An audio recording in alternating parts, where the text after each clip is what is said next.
নাম কি আপনার? সাদিয়া। নামটা অনেক সুন্দর। নামটা কে রাখছে আপনার? আমার আব্বু। আপনার আম্মু আব্বু আছে? না, আব্বু আরেকটা বিয়ে করে গেছে গা, আম্মু আরেকটা বিয়ে করে গেছে। আমি নানির কাছে বড় হয়েছি। আপনি কি একাই ভাই বোনের মধ্যে? হ্যাঁ, কি কাজ করেন আপনি? এই যে ধরেন বাসা বাড়ির কাজ, একটা সেলাই মেশিন ছিল, এটা না নষ্ট হয়ে গেছে। বিয়ে শাদী হয় না আপনার?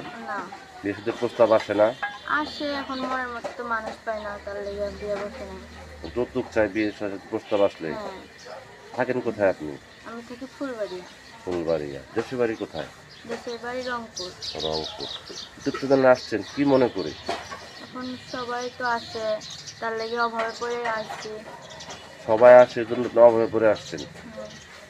শুধু কি অভাবের জন্য আসছেন না মনে মানুষের জন্য আসছেন? মনের মানুষের জন্য আসছি, যে আমার দায়িত্ব নেবে, পাশে থাকবো, এরকম মানুষ চাই।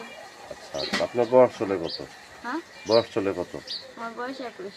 21 বছর। তো এখন দেখা যাবে দেশ বিদেশ থেকে অনেক ব্যক্তি আপনাকে ফোন দিবে, ঠিক মতো কথা বলবেন তো? ঠিক, কথা বলবো।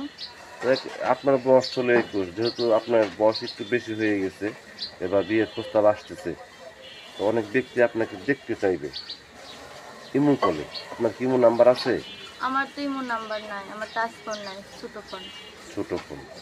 তো যদি কোনো ব্যক্তি আপনাকে ইমো ফোন কিনে দেয়, আপনি তার সাথে যোগাযোগ করবেন বা তার মুখটাকে আপনাকে দেখাবেন? দেখামো, সে দেখামো নাকি? সে যদি মনে করেন দেশে ভ্যান চালায় বা গাড়ি চালায়, সে যদি দেশের চালাক, ওর বাইরেও আমার থাকে, সমস্যা নাই। সমস্যা নেই। তো প্রিয় দর্শক, এই সাদিয়াপুর কথাগুলো আপনারা শুনলেন। সাদিয়াপুর রংপুরের মেয়ে, গৃহস্থ ঘরের মেয়ে, চ্যানেলে আসছে একজন মনের মানুষের জন্য। যদি কোনো ব্যক্তি আপুকে ভালোবেসে কাছে পেতে চান বা যোগাযোগ করতে চান,